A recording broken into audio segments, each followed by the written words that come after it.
वो अधिकारिक तौर पर वो बता पाएंगे।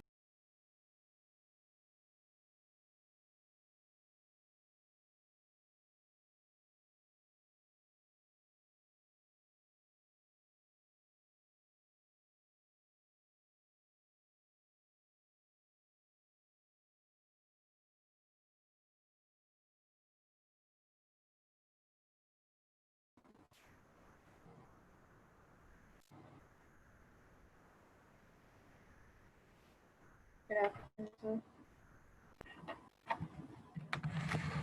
Good afternoon, sir. Good afternoon, ma'am.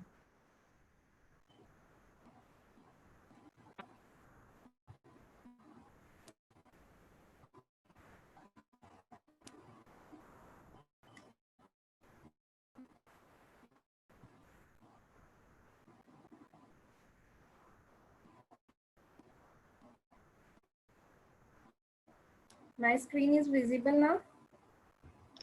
Yes, ma'am, it's visible. Okay, sir. Good afternoon, everyone.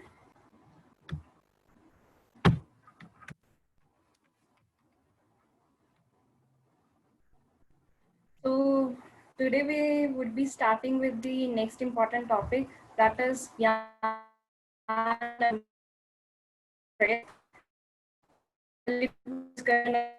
sewing needle. So many a times मैंने बात करी है जब भी फैब्रिक की बात करते हैं तो आई हैव डिस्कस्ड कि फैब्रिक का काउंट यार्न्स का काउंट होता है, उनकी लीनियर डेंसिटी होती है, on the basis of we select means होता है that is linear density, yarns की थिकनेस या फाइनेस को एक्सप्रेस किया जाता है in the density. So today we would be talking about that, how it is measured. We have discussed that it is measured using the instrument in the last session, but what are the units in which it is measured? So we will discuss that only. In the manufacturing, a wide range of yarns are used, ranging from the coarser to very fine. वो बहुत courser भी हो सकते हैं, मोटे भी हो सकते हैं और फाइनर भी हो सकते हैं. The appearance and the purpose of fabric are influenced by the fineness of yarn. आपको पता ही है, जितने वाप, अगर मैं वाप और वेफ्ट की फाइन, तो अगर ज्यादा वाप्स हम उसमें एकोमोडेट कर सकते हैं पर्टिकुलर वी में. अगर वही हमारा यान मोटा होगा, कोर्सर होगा, तो कम वाप यान हम उसमें एकोमोडेट कर सकते हैं. तो yarn fineness is indicated by the number which is based on relation between weight and length. तो हमेशा जो yarn की fineness है वो किस पे डिपेंड करती है? Its weight and length. So method of expressing fineness is called yarn numbering और yarn size. जिस मेथड से हम फाइनेस को एक्सप्रेस करते हैं उसको बोलते हैं yarn numbering और yarn size कहा जाता है. Okay, so next coming to this is linear density.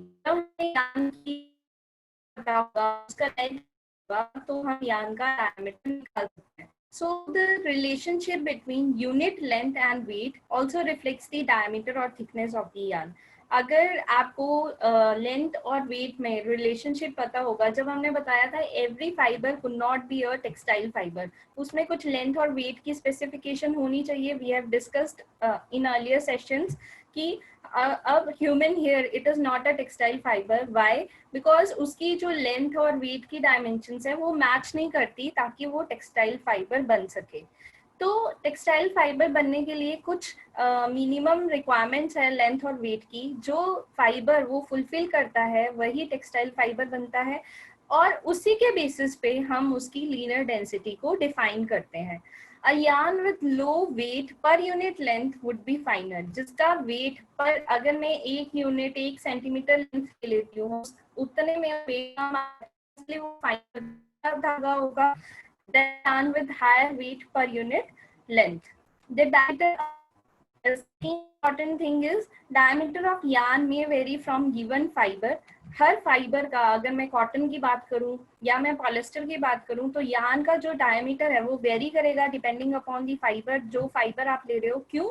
हर एक फाइबर की डिफरेंट प्रॉपर्टीज होती है। Basically we hear which properties influencing the yarn diameter, that's the specific gravity. Fibre का एक्चुअल में खुद में कितना वेट है, स्पेसिफिक ग्रेविटी है, उस पे भी यार्न का डायमीटर है आपका चेंज हो जाएगा। यार्न को जो नंबरिंग सिस्टम है वो दो में डिवाइडेड है। फर्स्ट है fixed weight and second one is fixed length. First method में उन्होंने क्या कर दिया, वेट को फिक्स कर दिया और लेंथ को देखा। तो ये दो सिस्टम है। Further it is divided into two system, that is number English and number metric. इसको इंग्लिश काउंट से भी जाना जाता है, इसको मैट्रिक काउंट नाम से जाना जाता है।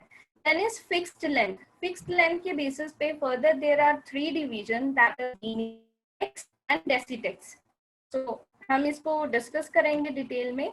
अब जो हमने बात की फिक्स्ड लेंथ और फिक्स्ड वेट, उसको फर्दर हम दो सिस्टम्स के नाम से जानते हैं। ये पिछली बार क्वेश्चन आया था, फिक्स्ड लेंथ वाले सिस्टम को क्या बोला जाता है एंड फिक्स्ड वेट वाले सिस्टम को क्या बोला जाता है। That is they are defined in the terms of direct system and indirect system. अब जिसमें आपका फिक्स्ड है, जिसमें आप लेंथ फिक्स्ड लोगे, नंबरिंग में आपकी लेंथ फिक्स्ड है, that is called direct system, जिसमें आपके थ्री डिविजन्स हैं, टेक्स्ट, लीनियर और डेसिटेक्स। ठीक है, यूजुअली हम टेक्स्ट और लीनियर में ही बात करते हैं, क्योंकि डेसिटेक्स फर्दर उसी का मल्टीप्लाई कर दो तो वो आंसर आता है। Mass in grams in of 1 kilometre of length of yarn. Okay, we are fixing the length. कितना मास हमने 1 kilometre, 1000 metres, kilometre is equal to 1000 metre, 1000 metres of yarn हमने लिया है, तो उसका मास कितना होगा, that denotes the tex. Linear क्या है, mass in grams of the length of yarn which is 9 kilometre और 9000 मीटर्स, उसको हम लीनियर बोलेंगे। Indirect system, number of length units per unit of mass. आपने मास को फिक्स कर दिया, नाउ आप देखोगे कि कितनी लेंथ उस पर्टिकुलर मास में, अगर मैंने 1 kg वेट लिया है या 1 ग्राम वेट लिया है, तो उसमें कितनी धागे की लेंथ आ रही है, उससे हम इनडायरेक्ट सिस्टम की डिफाइनिंग करते हैं। फर्स्ट है metric number. Metric number is length in metres, that is of a mass which is 1 gram. 1 gram mass में कितनी लेंथ मीटर्स में आ रही है। English of mass 1 pound. ये आपको ये चीजें याद रखनी है। टेक्स्ट में लेंथ आपकी 1 किलोमीटर है, लीनियर में लेंथ आपकी 9 किलोमीटर्स है। अगर मैं इनडायरेक्ट सिस्टम की बात करूं तो मीट्रिक में आपका mass has been fixed to 1 gram and English count में mass has been fixed to 1 lb, that is 1 pounds. Okay, there are linear system. अब क्यों इन different system की क्यों जरूरत पड़ी, अब आपको पता है मोस्टली दो तरह के यार्न होते हैं, फिलामेंट एंड स्पन। ठीक है, स्पन फिलामेंट जिनकी लेंथ बहुत लंबी होती है, उनको डिफाइन करने के लिए लीनियर सिस्टम का यूज किया जाता है। They are linear system use for the filament. Filament yarn का उसकी थिकनेस, उसकी लीनियर डेंसिटी को डिफाइन करने के लिए लीनियर सिस्टम का यूज किया जाता है। एंड यार्न काउंट सिस्टम का जो आपका इनडायरेक्ट सिस्टम है, उसको उसका use third system known as text system was developed to bring all yarn numbering system in a single system. तो टेक्स्ट इसलिए डेवलप था ताकि सबको इकट्ठे डिफाइन कर दिया है, but it was not successful. Metric yarn count system is used in international trade. जब आपने इंटरनेशनली अपने यार्न को सेल आउट करना होता है, then we use the metric system of the numbers. अब coming to the details, what is text? Text system in which it is internationally standardized. It is the mass of yarn per kilometer of its length. कितना मास आ रहा है जब आपका है। पिछली बार system आपको question आया था, what is the unit of text? So the unit of text is gram per kilometre. The unit of text is grams per kilometer. So अगर मैं बात करूं 20 टेक्स्ट, अगर आपको किसी भी स्विंग थ्रेड के ऊपर या किसी यान के ऊपर लिखा दिखा मिले, तो दैट इज, अगर 20 टेक्स्ट मेंशन हुआ है, दैट मीन्स 1 किलोमीटर ऑफ यान जो है उसका जो मास है दैट इज 20 ग्राम्स। अगर 50 टेक्स्ट है तो सिमिलरली 1 किलोमीटर ऑफ यान का मास है 50 ग्राम्स। सो टेक्स्ट का फॉर्मूला है मास ग्राम्स में upon length in kilometres. Finally यान स्मॉलर दी नंबर। अगर आपका मतलब, अगर मैं ये दो अगर एग्जाम्पल मैंने लिए हैं 20 एंड 50 टेक्स्ट, मतलब जो आपका 20 टेक्स्ट वाला यान है वो आपका फाइनर होगा। जितना फाइनर यान होगा उतना उसका टेक्स्ट का नंबर कम होगा। लीनियर यूज किया जाता था, बट आजकल nowadays it is used for all भी आपके सिंथेटिक यान जो के फॉर्म में आए जाते हैं उसके लिए लीनियर ही यूज किया जाता है।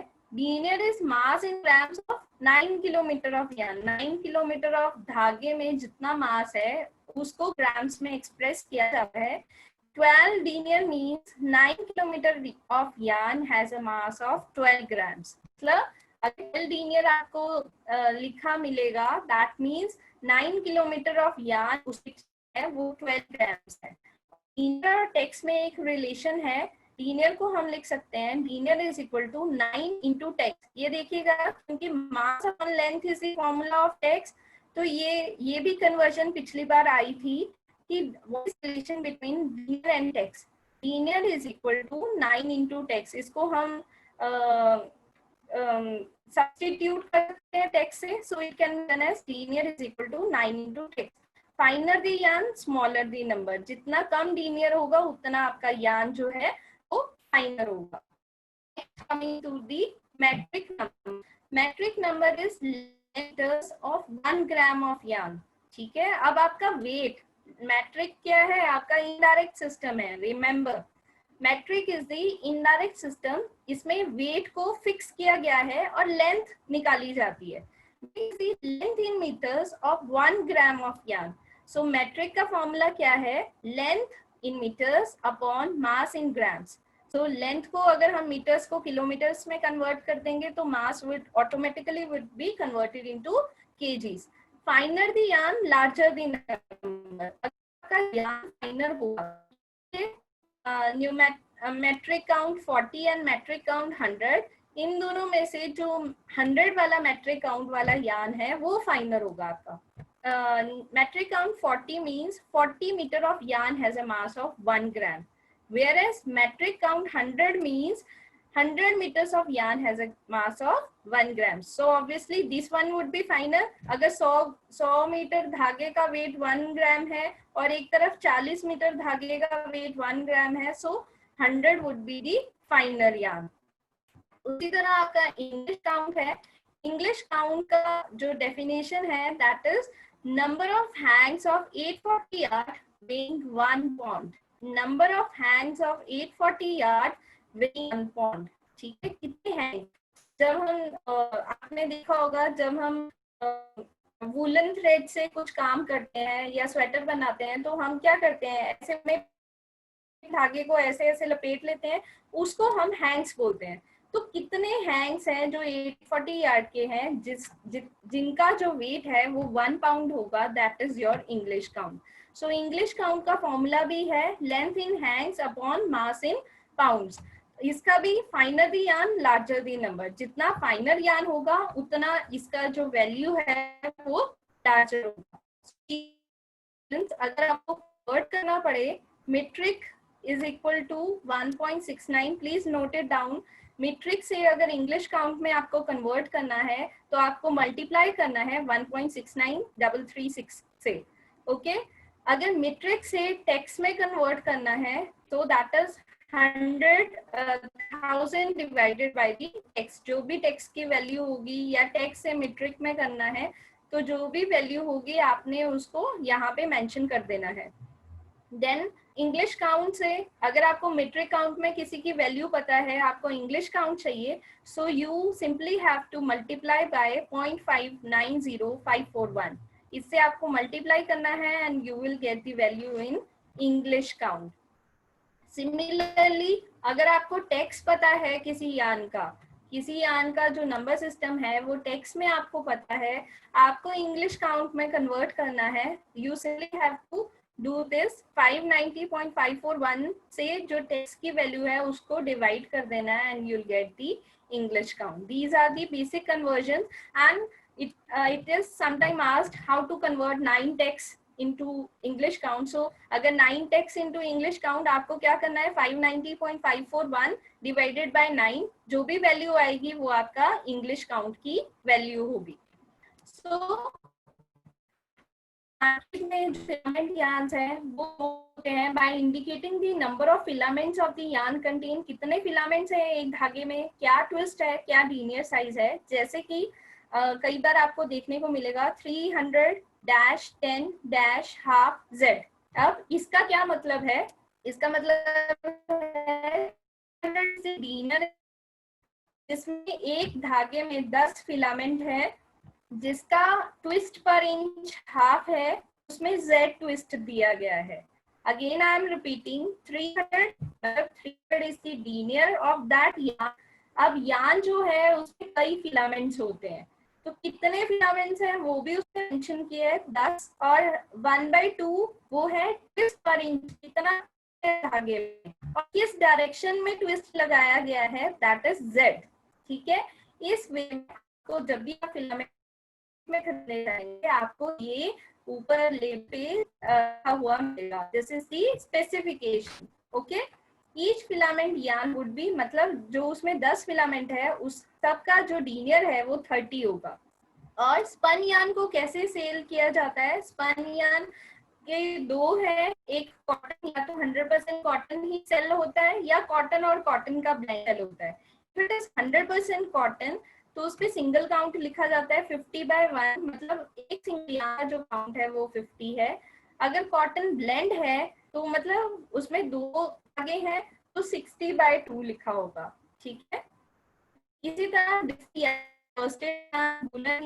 लिनन यान्स, तो इसके लिए के लिए जो मेंशन होगा वो रिवर्स ऑर्डर में मेंशन होता है, दैट इज 1/50। 1/50 सिंगल यान का जो काउंट है वो 50 है। वुलन यान्स को डिफाइन, जब आप वर्धमान के धागे लेने जाएंगे तो उस पे लिखा होगा रन्स में 4 रन यान, तो रन्स में वैल्यू दी जाएगी। उसी तरह लिनन यान में लीज के फॉर्म में वैल्यू दी गई होती है, दैट इज 50 ली और 130 ली।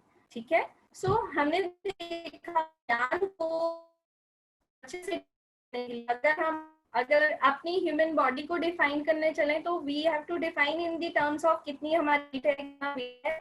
उसी तरह यान्स को एक्सप्रेस करने के जैसे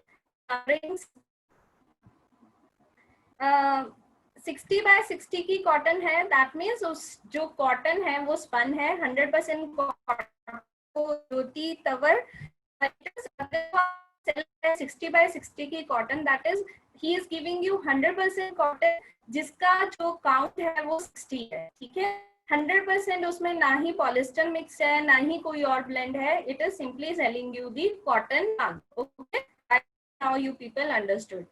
तो हमने देखा इसी तरह भी है, चाहे आपका वेब है चाहे स्विंग थ्रेड्स हैं, उन सब पे जो है आपका जो काउंट है वो वैल्यू मेंशन होगी, क्योंकि ये आपकी यान की डिस्क्रिप्शन है, कैसे यान को डिस्क्राइब किया जाता है। So yarn is always describe in terms of it linear density, और लीनियर डेंसिटी को डिफाइन करने के लिए we have the numbering system जो अभी ने डिस्कस किया, direct indirect, direct based on the text and linear, और indirect में काउंट और मैपिंग काउंट हम लेते हैं। ठीक है, now coming to the swing threads. Swing threads की बेसिक रिक्वायरमेंट क्या है, सुएबिलिटी। जो भी धागा इसमें एबिलिटी है of the thread to produce seam with minimum number of breakages and least damage to fabric during sewing, हम बोलेंगे swing thread है because की प्रेजेंस। और थ्रेड की performance in the seam is ability of thread to produce desired functional serviceability in the desired seam. जो आपने seam लगाई है, मैंने लैप लगाई है, we have discussed about this seams. Lap seam होती है, फ्लैट सीम होती है, ठीक है, there are different seems.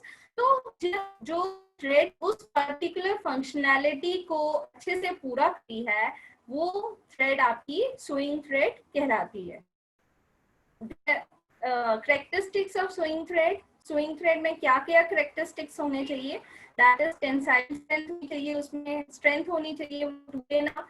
Initial modulus होता है कि जब आप कुछ उस पे स्ट्रेस लगाते हैं तो वो थोड़ा सा एलोंगेट होता है, उसको स्ट्रेस और स्ट्रेन को हम इनिशियल मॉडुलस बोलते हैं। देन इज अब्रेशन रेजिस्टेंस, अगर वो मशीन के डिफरेंट पार्ट से जा रहा है, sewing thread obviously we have to, it has to go through different parts, tensioner से जाना होता है, थ्रू दी होल्स, ठीक है, गाइड से जाना पड़ता है, तो उसमें एब्रेशन रेजिस्टेंस होना चाहिए कि मेटल पार्ट से वो टकरा के टूट जाए। फ्रिक्शनल प्रॉपर्टीज होनी चाहिए उसमें, resistance to high temperature, evenness होनी चाहिए उसमें, थिक थिन प्लेसेस नहीं होने चाहिए, एलोंगेशन होनी चाहिए, श्रिंकेज होना चाहिए। Sewing threads क्या है? They are a special kind of yarn that are engineered and designed to pass through sewing machine rapidly and to form a stitch effectively. ठीक है, स्विंग मशीन से भी अच्छे से पास हो जाए, टूटे ना, और स्टिच की फॉर्मेशन भी अच्छे से हो, and to function while in a sewn product without breaking or becoming distorted at least for the useful life of the product. जब तक आप कपड़ा पहन रहे हैं, उसको यूज कर रहे हैं, तब तक वो सिलाई के जो टांके हैं वो टूटे ना, ऐसा आपका स्विंग थ्रेड होना चाहिए। The performance of sewing thread depends upon proper selection of thread for specific fabric and seam type to be used. तो इसके लिए आपको नॉलेज होनी चाहिए, आपको use fibers used for sewing thread, different fibers use किए जाते हैं, we have discussed there are different fibers, natural होते हैं, man-made होते हैं, regenerated और synthetic हैं। तो कौन fibers का यूज करके synthetic जो आपकी sewing threads वो बनाई जाती हैं? First is cotton is the major fiber because of its low cost, high versatility. Cotton सबसे ज्यादा यूज किया जाता है क्योंकि उसकी कॉस्ट कम है। पॉलिस्टर हुआ synthetic fibres, then is the rayon. Rayon जिसमें शाइनी होता है, ये आपका रीजनरेटेड फाइबर है और मोस्टली ये एम्ब्रॉयडरी वगैरह के लिए यूज किया जाता है। Factors and characteristics of thread. अब जो थ्रेड है, स्विंग थ्रेड है, उसकी जो कैरेक्टरिस्टिक्स है इन चीजों पे डिपेंड करती है। That is your fibre content, structure, twist, क्या प्लाई है, कितने धागे ट्विस्ट करे हुए हैं, कलर कैसा है, कौन सी फिनिश आपने दी हुई है, स्ट्रेंथ कितनी है, एंड देन दी साइज जो अभी हमने डिस्कस किया। अगर मैं कॉटन की बात करूं, कॉटन का धागा सॉफ्ट होता है, स्ट्रॉन्ग एंड ड्यूरेबल होता है, एडजस्ट कर लेता है फैब्रिक के चेंजेस के अकॉर्डिंग, डिफरेंट वेट्स में अवेलेबल है और इजी केयर होती है उसकी।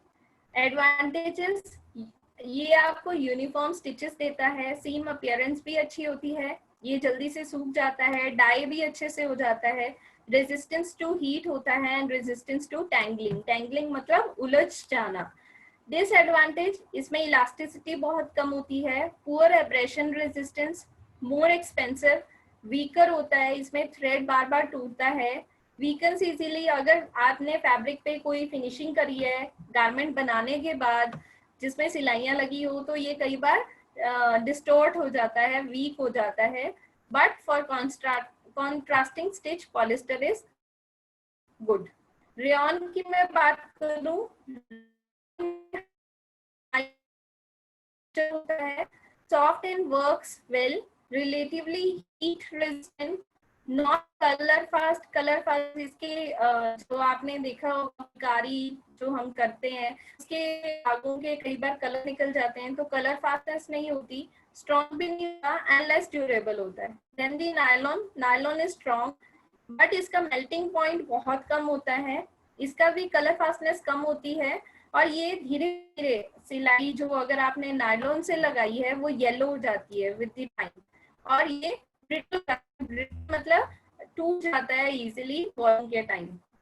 पॉलिएस्टर से ड्यूरेबल, हेवी ड्यूटी यूज, अगर आप कुछ ऐसा कपड़ा बनाना है या फिर सपोज करो आपने फंक्शनल बनाने या पैरेट बनाना या कोई ऐसा गारमेंट बनाना है तो मोस्टली उन सब के लिए पॉलिस्टर थ्रेड ही यूज किया जाता है। जैकेट्स में जो आपके प्रोटेक्टिव टेक्सटाइल है भी पॉलिस्टर का धागा यूज किया जाता है।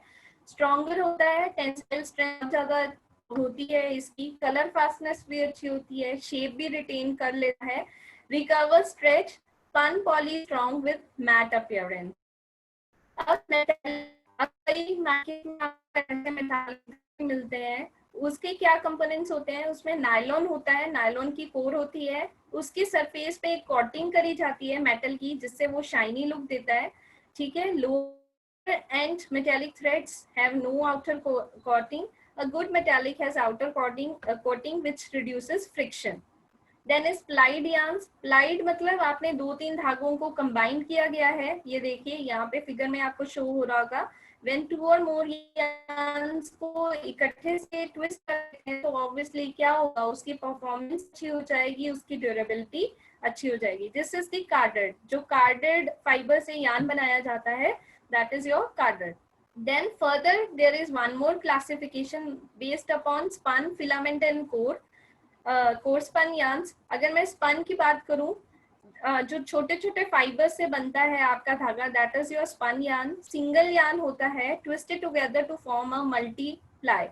इसमें plies 2 से 6 तक होती है, डिपेंड करता है आपने कौन फाइबर यूज किया। अगर आपने कॉटन यूज किया तो ऑब्वियसली वो वीक होगा, जल्दी अब्रेड होके टूट जाएगा। अगर आपने स्पन पॉलिस्टर यूज किया है, दैट इज मोस्ट पॉपुलर और लीस्ट एक्सपेंसिव होता है, बेटर उसकी एब्रेशन रेजिस्टेंस होती है। Larger diameter of cotton is replaced by the polyester, obviously polyester को इसको रिप्लेस कर दी, पॉलिस्टर को रिप्लेस कर दिया।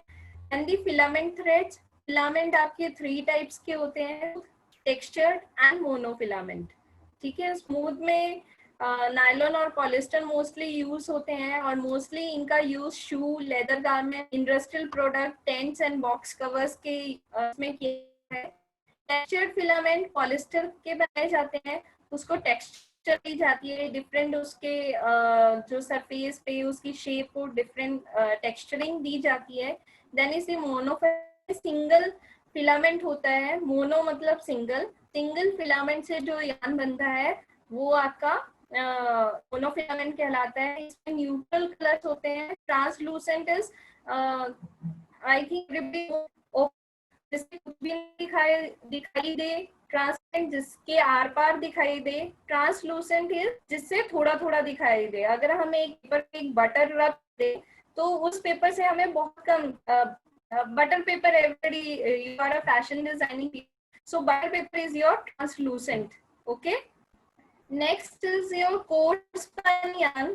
core मतलब core spun मतलब core, अंदर की तरफ एक फिलामेंट है, बाहर की तरफ दूसरा, इसलिए इसको core spun कहा जाता है। इसमें अंदर की तरफ कॉटन कर देते हैं, polyester filament core wrapped with the cotton fibre, अंदर पॉलिस्टर होता है, बाहर That's why this fiber is coarse fiber. अगर कोर स्पन है तो इसमें दोनों के एडवांटेजेस होंगे, इसकी स्ट्रेंथ अच्छी होती है। Polyester is not wrapped, it is polyester को रैप इसलिए नहीं किया जाता क्योंकि वो हीट से डैमेज हो जाता है। Then is air tangled thread, ये आपने देखा होगा, एयर के प्रेशर के कारण थ्रेड्स ऐसे आपस में एंटेंगल हो जाती हैं, उस थ्रेड को बोलते हैं एयर एंटेंगल, और मोस्टली इसको डेनिम्स, जीन्स, फ्लेजिंग के लिए यूज किया जाता है। अब स्पन थ्रेड्स की अगर मैं कैरेक्टरिस्टिक्स की बात करूं तो जो स्पन थ्रेड्स हैं, जो छोटे छोटे फाइबर से बनते हैं, उनकी स्ट्रेंथ कम होगी, but they are more versatile, उसको किसी भी कंडीशन में मशीन पे लगाया जा सकता है। इससे कई बार सीम पकड़ कम होती है और लेस कॉस्टली होते हैं। देन दी फिलामेंट यार्न, फिलामेंट यार्न की मैं बात करूं, फिलामेंट लेंथ लंबी होगी, ऑब्वियसली उसकी स्ट्रेंथ ज्यादा होगी। Permits use of finer yarn with a compromise for strength, produce neatest seams. अब उसमें हेयरीनेस कम होगी, सीधे लंबे लंबे धागे होंगे तो ऑब्वियसली सफाई होगी सिलाइयों में। केयरफुल मशीन एडजस्टमेंट नीडेड, अगर आप बिल्कुल ही फिलामेंट यूज कर रहे हो तो मशीन की एडजस्टमेंट करनी पड़ती है। इसमें एक प्रॉब्लम आ जाती है सीम पकरिंग की, जो हमने डिस्कस करी थी लास्ट टाइम कि पकरिंग क्या है, एक फैब्रिक का डैमेज है जो कई बार टेंशन या तो धागे में ज्यादा हो या फैब्रिक में ज्यादा हो या फीडिंग में प्रॉब्लम हो, उसके कारण फैब्रिक के सरफेस पे आ जाती है। कॉस्टली देन दी स्पन थ्रेड्स। अब कॉर्स स्पन थ्रेड जिसमें दोनों के फीचर हैं, स्पन के भी हैं, हमने पॉजिटिव पॉइंट्स दोनों के उठा लिए, स्पन के भी और फिलामेंट के भी। That is your core spun yarn, useful in seaming durable. जैसे जो रेजिन कॉटेड गारमेंट्स होते हैं उनको उनकी सिलाई इनसे करी जाती है, कॉस्टली होते हैं। इसमें सीम पकरिंग की टेंडेंसी जैसे स्पन थ्रेड्स में होती है वैसी होती है, और रिड्यूस हीट बहुत कम जनरेट होती है। ये देखिए, जब आप कोर स्पन यार्न को अनट्विस्ट करेंगे, untwist the thread and separate out single yarn, untwist the single yarn if the threads fall apart. अगर आप किसी भी धागे को अनट्विस्ट करेंगे तो अगर आप उससे आप शुरू हो जाएंगे, मतलब वो धागा आपका स्पन यार्न है, ठीक है।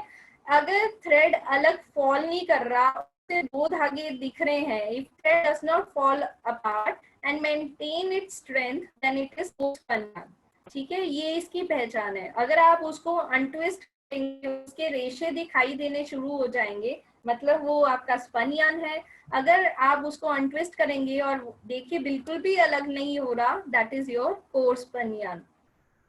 स्पन यार्न ऐसा होता है, अंदर कोर और ऊपर रैपर फाइबर होते हैं, जिसमें लिखा होता है 60-40 कॉटन पॉलिस्टर, ऐसे मेंशन होते हैं 70-30। इस रेशियो में ये जो कोर स्पन यार्न है ये मार्केट में बिकते हैं। मोस्टली पॉलिस्टर कॉटन का ही स्पन यार्न मोस्टली यूज में आता है। Single core spun yarn produced by cotton around a core of high tenacity continuous polyester filament. Polyester filament है, उसके आसपास कॉटन फाइबर होता है, ठीक है। अब तो आपके स्विंग थ्रेड्स हैं, पे डिफरेंट फिनिशेस दी जाती हैं, soft, gassed, bonded, glazed and mercerised. Advantage क्या है, इससे आपकी जो प्लाईज होती हैं वो इकट्ठी रहती है, स्मूथनेस रहती है यार्न में, और यार्न फ्रे नहीं होता, और उसमें ब्रेकेजेस की जो पॉसिबिलिटी है वो बहुत कम हो जाती है। Sewing threads are produce by various finishes, जो अभी हमने बात करी, और कई बार कुछ स्पेशल फिनिशेस भी दी जाती है जब आप पर्टिकुलर किसी स्पेशल पर्पस के लिए फैब्रिक बना रहे हैं, जिसको हम टेक्निकल टेक्सटाइल्स के नाम से जानते हैं, जैसे जियो टेक्सटाइल बना रही हूँ या कुछ प्रोटेक्टिव टेक्सटाइल बना रही हूँ, तो फ्लेम रेजिस्टेंट या हीट रेजिस्टेंट फिनिशेस भी आपके स्विंग थ्रेड को प्रोवाइड करी जाइए, लगाई उस पे। अब हम बात करेंगे जो day day normal swing threads हैं, जिन पे फिनिशेस जो हमें अवेलेबल होती है मार्केट में। मर्सराइज स्विंग फिनिश, इसमें क्या है, कॉटन को ट्रीट किया जाता है जिससे कॉटन थ्रेड लश शाइनी हो जाता है, स्टेबल हो जाता है, और इसके जो इससे क्या होता है, उसकी टेंसाइल स्ट्रेंथ इंक्रीज हो जाती है, वो शाइनी लुक देता है, बेटर सुएबिलिटी होती है, और more costly and used in premium product. Premium जैसे हाई क्वालिटी या ब्रांडेड प्रोडक्ट्स में उसका यूज किया जाता है। Then is soft sewing threads, इसमें cotton, natural cotton thread without finish that appear somewhat fuzzy, small amount of lubricant sometime added to improve sewability. इसकी क्या है, सिलाई अच्छी होती है और कॉस्ट भी कम होती है। Then is glaze finished sewing threads, highly poly cotton threads, और इनको आप अनरेवल मतलब अलग करना बहुत डिफिकल्ट हो जाता है। Polish and finished are combined with waxes और स्टार्च लगाए जाते हैं इस पे। तो वैक्स और स्टार्च लगने से क्या होता है, स्ट्रॉन्गेस्ट हो जाता है। अपैरल्स में बहुत कम यूज किया जाता है, मोस्टली इनका use shoes, luggage, canvas goods and similar applications में ही किया जाता है, apart from your apparels. Then is your bonded swing threads applied to thread of manufactured fibers, both filament and spun. इसमें वैक्सेस और रेजिन लगाए जाते हैं जिससे हाई पॉलिश, हाईली शाइनी लगता है। फर्स्ट मतलब जो उलझने हैं वो निकल जाती हैं, फिलामेंट्स अच्छे से बॉन्ड हो जाते हैं, इससे स्ट्रेंथ अच्छी हो जाती है, and it is used in apparels of heavy weight and coated fabric. इसको भी शूज, लगेज, टेंट और हैवी ड्यूटी एप्लीकेशंस में यूज किया जाता है। Then coming to the next property, हम बार बार बात कर रहे हैं ट्विस्ट डायरेक्शन की। What is twist? ये देखिए, इसको हम ट्विस्ट बोलेंगे। जो आपको यान में ऐसे दिखाई देता है, this is the twist. Number of turns inserted per metre या टर्न्स पर इंच, दो तरह से। TPM is turns per metre, TPI is twist per inch. Okay, इन दो मेथड से इसको रिप्रेजेंट किया जाता है। If the twist is low, yarn में फ्रे और ब्रेक, अगर आपने उसको अच्छे से ट्विस्ट नहीं किया होगा तो क्या होगा, यान खुल जाएगा और जल्दी से टूट जाएगा। And if it is too high, it may cause snarling और लूपिंग। और अगर बहुत ज्यादा आप ट्विस्ट दे दोगे तो क्या हो जाएगा, स्नार्लिंग मतलब वो आपस में उलझ जाएगा और लूप्स फॉर्म कर देगा। ठीक है, दो तरह के ट्विस्ट यूजुअली हमें देखने को मिलते हैं, एस एंड जेड। क्यों नाम दिया गया है, ये देखिए, ये जो ट्विस्ट की डायरेक्शन है वो एस लेटर मिड पार्ट को रिजेंबल कर रही है। एस लेटर के मिडल पार्ट को this one is resembling, that's why this twist is termed as S. ये इस डायरेक्शन में अगर ट्विस्ट होगा वो जेड अल्फाबेट के मिडल पार्ट को रिजेंबल करती है, that's why it is called Z twist. S twist is also known as anticlockwise और राइट ट्विस्ट, और जेड ट्विस्ट को बोला जाता है क्लॉकवाइज और लेफ्ट ट्विस्ट। ये पूछा जाता है व्हाट इज एस ट्विस्ट, कौन सा एंटी क्लॉकवाइज है, कौन सा क्लॉकवाइज है। So S is your anti clockwise, Z is your clockwise twist. ठीक है, नाउ कमिंग टू कलर। अब में क्वालिटी इश्यूज होते हैं, क्वालिटी को इम्प्रूव करने के लिए हर एक स्टेप पे उसकी चेकिंग करी जाती है। उसी तरह स्विंग थ्रेड का कलर कैसा है, कलर फास्टनेस कैसी है, कलर मैच कर रहा है कि नहीं कर रहा, जो कस्टमर ने आपको ऑर्डर दिया है, तो उसके लिए डिफरेंट दो स्टेप्स होते हैं। First is colour matching. Colour matching के लिए spectrophotometer and computer shade recipes का यूज किया जाता है। Then coming to colour fastness, colour fastness test करने के लिए डिफरेंट टेस्ट हैं जो AATCC ने डेवलप करे हैं, जैसे colour fastness to sunlight, washing, laundering, rubbing. ये सारे टेस्ट भी स्विंग थ्रेड के लिए परफॉर्म किए जाते हैं, सो दैट देखा जाता है कि जो उनका कलर है, जो टाइप किया गया है, वो कलर उससे निकल जाए। दिस इज स्पेक्ट्रोफोटोमीटर, जिसमें कलर, अगर आपका कोर्स स्पन यान है उसमें हमेशा कॉटन और पॉलिस्टर होगा। ठीक है, और उसमें फिनिश होगी। स्पन यान अगर मैं बात करूं कॉटन की, तो उसमें सॉफ्ट मर्सराइज्ड या ग्लेज फिनिश की गई होगी। अगर पॉलिस्टर की होगी, एंटेंगल हमेशा पॉलिस्टर का ही होगा और उसमें सॉफ्ट फिनिश होगी। टेक्सचर्ड यान भी आपका पॉलिस्टर का ही होगा, उसमें सॉफ्ट फिनिश होगी। ट्विस्ट मल्टी फिलामेंट यान नायलॉन का भी हो सकता है और उसमें जो फिनिश यूजुअली अप्लाई करी जाती है that is your soft. Then polyester के लिए सॉफ्ट और बॉन्डेड यूज करी जाती है। Monocord, monocord is nylon, cord is रस्सी, सिंगल रस्सी जो नायलॉन की होती है और उसमें बॉन्डेड फिनिश का यूज किया जाता है। मोनोफिलामेंट हमेशा नायलॉन का होता है और उसमें सॉफ्ट फिनिश दी जाती है। और जो थ्रेड्स हैं, आपको थ्रेड्स के जो पैकेजेस हैं उनका जो नाम है, थ्रेड को किस किस पे वाउंड किया जाता है, स्पूल, कॉप, कोन्स। ठीक है, these are the cones, V cones, container, cocoons and bobbins. इन पे आपको जो थ्रेड है वो मार्केट में इस तरह, इस फॉर्म्स में आपको अवेलेबल होता है। जैसे हमने यान की बात करी, उसी तरह स्विंग थ्रेड पे भी नंबरिंग मेंशन होती है। That numbering indicates the size of the thread. That is weight per unit length of the thread are mostly marked और उसको text number से designate किया जाता है। Threads made from silk, man-made fiber, wrapped yarn are usually designated by the metric number. जो silk, man-made fiber से बने होते हैं उन पे metric number दिए गए होते हैं, जैसे NM 70/3, NM 80/3। ये few examples हैं जो आपको जो मार्केट में सेल आउट होता है पैकेज, उस पे देखने को मिलते हैं। अगर कॉटन थ्रेड होगा उसमें कॉटन इंग्लिश नंबर लिखा होगा, दिस इज काउंट। एनी जो है वो काउंट का इंडिकेशन है। 50/3, 40/3। तो ये कंपोनेंट्स बताए 50 और उसमें 3 प्लाईज हैं जिसका जो काउंट है, ओवरऑल काउंट है वो 50 है। ये जो नंबरिंग है इसको हम टिकट नंबर सिस्टम से भी बोलते हैं, जिसमें काउंट और डिनर यूज होते हैं, ठीक है। और इसको रिकॉग्नाइज किसने किया है? इंडियन स्टैंडर्ड्स ने।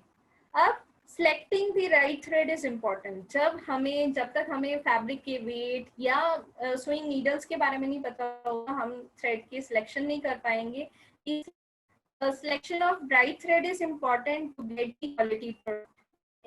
Now and then I am mentioning about quality. Matlab quality is the important aspect to get the maximum sale and to impress your customers out there. So important factors in thread selection is size. आपको size वैसा choose करना चाहिए जो requirement fine needles चाहिए होती हैं, जिससे जो फैब्रिक की डिस्टॉर्शन है वो कम होती है। Breaking strength of seam should be less than that of fabric, ठीक है। जो फैब्रिक फट रहा हो उससे कम होनी चाहिए। Thread should be excellent fastness to colour change and thread should not shrink after washing. जो फाइन थ्रेड है उनका यूज किया जाता है 80 to 30 जो है मीडियम टेक्स्ट जो है fine text blouses, dresses, lingeries, sleepwear, swimwear में इसका यूज किया जाता है। मीडियम टेक्स्ट का एथलेटिक वेयर, कैप्स, कोट्स। जो फाइन टेक्स्ट है, जो ब्लाउजेस वाला कपड़ा है, बहुत पतला होगा तो ऑब्वियसली उसको सिलने के लिए धागा भी पतला ही चाहिए। अब मैं कोट्स की बात करूं तो थोड़ा मोटा धागा चल सकता है, इसलिए मीडियम टेक्स्ट वाला धागा आप ले सकते हैं। Draperies, foundation garment, jeans, obviously jeans के लिए भी मोटा धागा चल सकता है। Rainwear, pant, shorts and wind breakers. उसी तरह जो हैवी टेक्स्ट वाला धागा है आपका यूज होता है footwear, golf bags, luggage, overcoat, परकास, प्रोटेक्टिव क्लोथिंग, वर्कवेयर, फैब्रिक के लिए। देन हैवी टेक्स्ट जो 105 से 135 तक रेंज करता है वो डेकोरेटिव स्टिचिंग के लिए यूज होता है। ये है स्विंग थ्रेड की क्लासिफिकेशन। डिफरेंट बॉन्डेड थ्रेड ऐसे अवेलेबल होता है मार्केट में, जो आपको अवेलेबल होता है sewing thread. These are the different options. has an impact on your cost? Yes, definitely. अगर क्यों swing thread is the most important factor? क्यों ये डिटरमाइन करता है कि स्ट्रेंथ कितनी है, उसकी इलास्टिसिटी कितनी है, ड्यूरेबिलिटी कितनी है, कंफर्ट कितना है। अगर ये सारी चीजें आपके गारमेंट में नहीं होगी तो obviously you will won't be able to sell out your garment and ultimately it will lead to the losses. So what happens when you have quality issue? Increased inspection के कॉस्ट बढ़ जाते हैं, rejection हो जाती है, आपको repair करनी पड़ती है, शिपिंग की डेट्स मिस हो जाती हैं और सो अगर स्विंग थ्रेड अच्छे से नहीं चूज करेंगे तो obviously it will affect overall product performance and ultimately the cost. Coming to the sewing needles.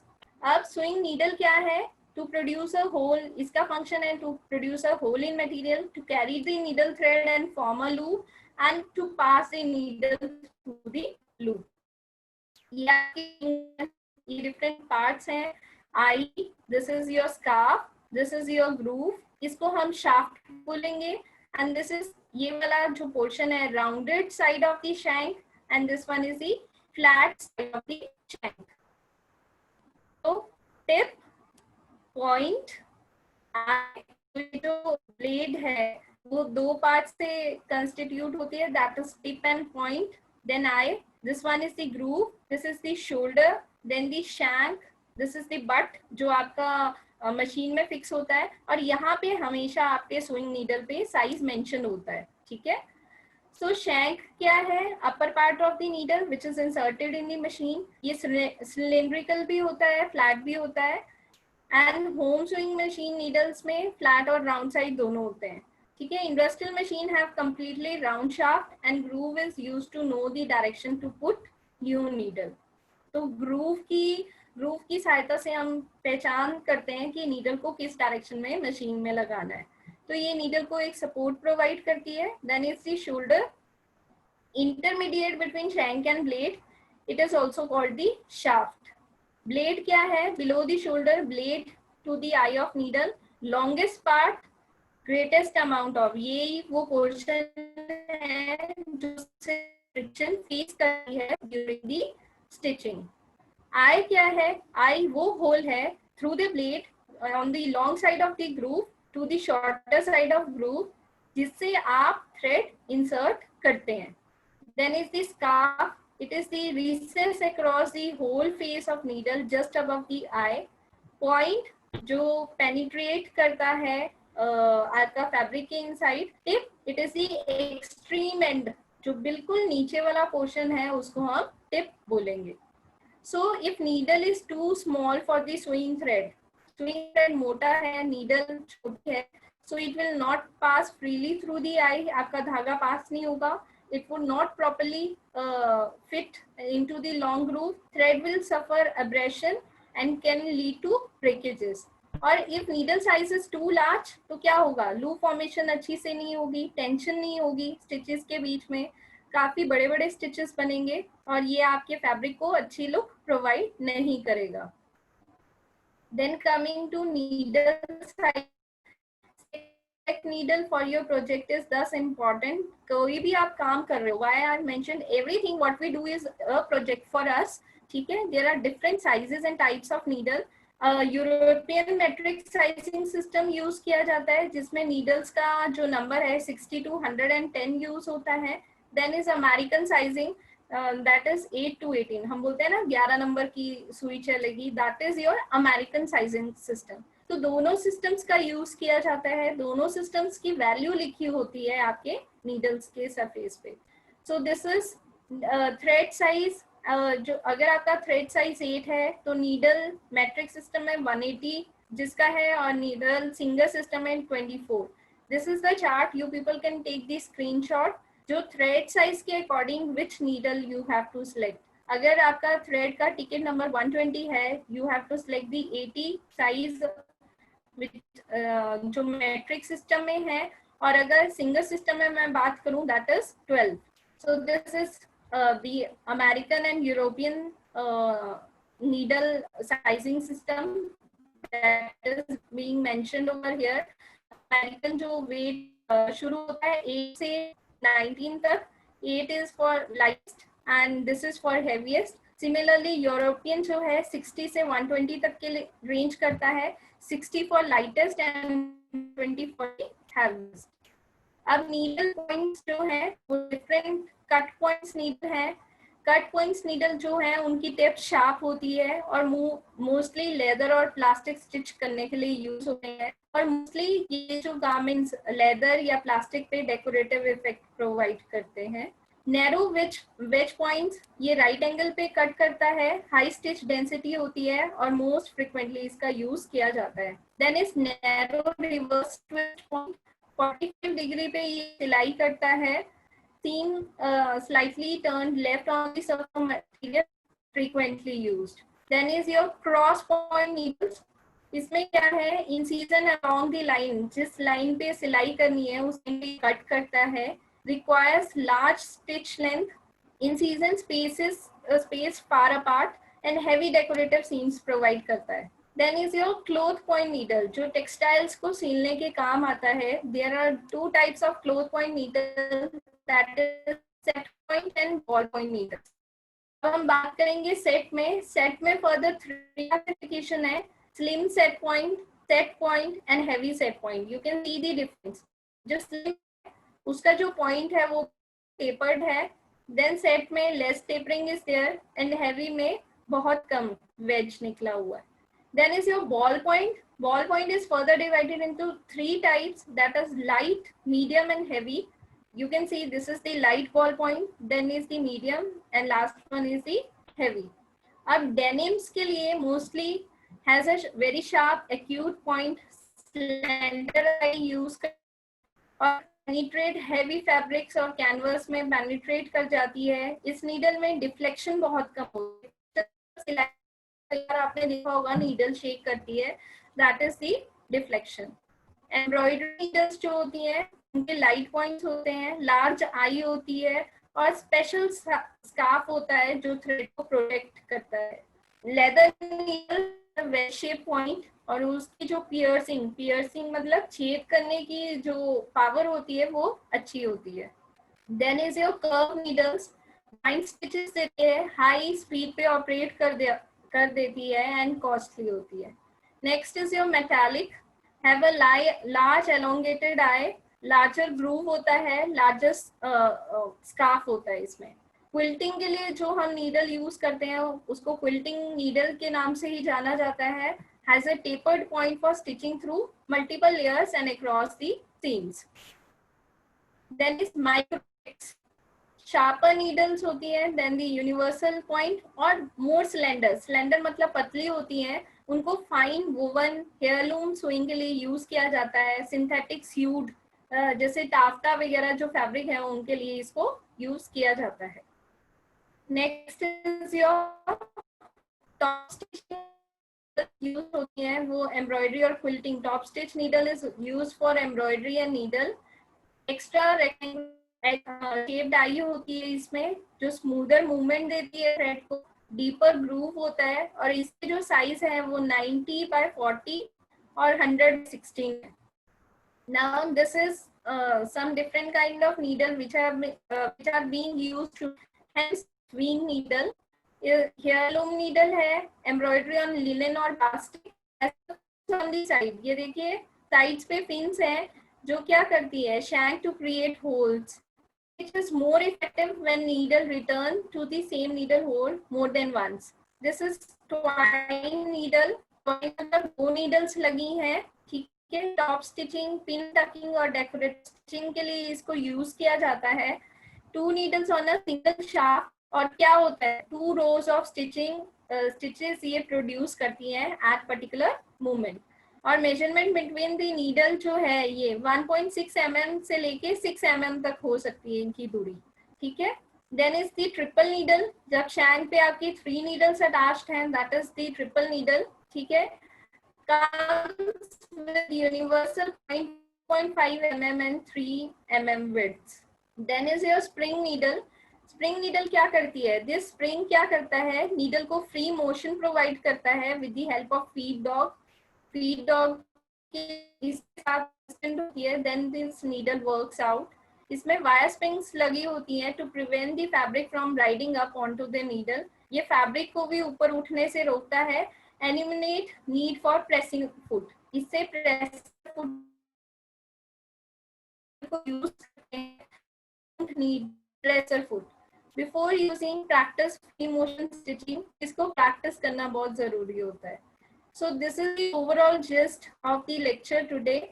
अगर जो फैब्रिक है उसके लिए कैसी नीडल, कैसा मशीन पॉइंट और कैसे नीडल साइज चाहिए। If it is sheer to light weight जैसे कि बास्टे, शिफॉन, जॉर्जेट, ऑर्गेंडी, ठीक है, ऑर्गेन्जा, तो उसके लिए आपको रेगुलर पॉइंट नीडल चाहिए जिसका साइज 9 by 70 और 11 by 80 हो। अगर लाइट वेट है जैसे कैमरे, क्रेप, केज, सिल्क, टाफ्टा, ये सब हो गई, इसके लिए भी आपको रेगुलर पॉइंट चाहिए जिसमें साइज 11 by 80 हो।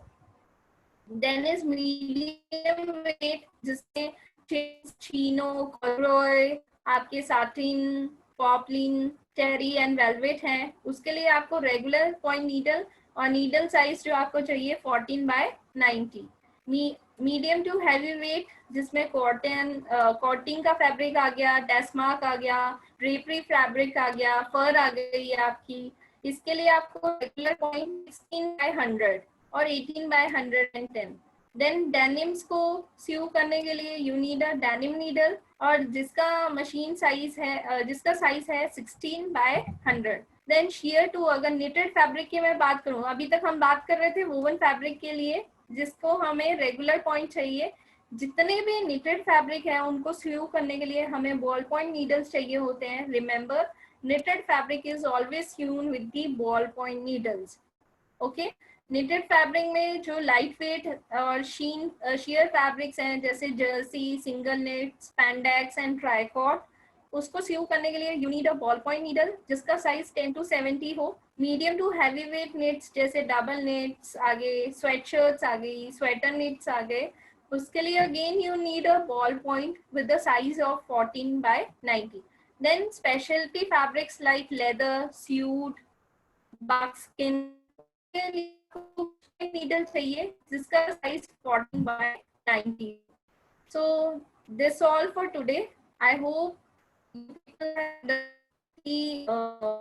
need for this lecture. Many of you have sent the mail. What is yarn numbering system? I hope this concept is clear now. So please remember, right selection of thread and right selection of needle is very important for the quality garment.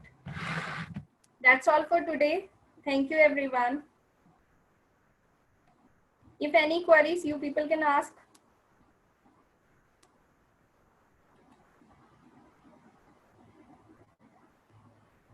Is there any query?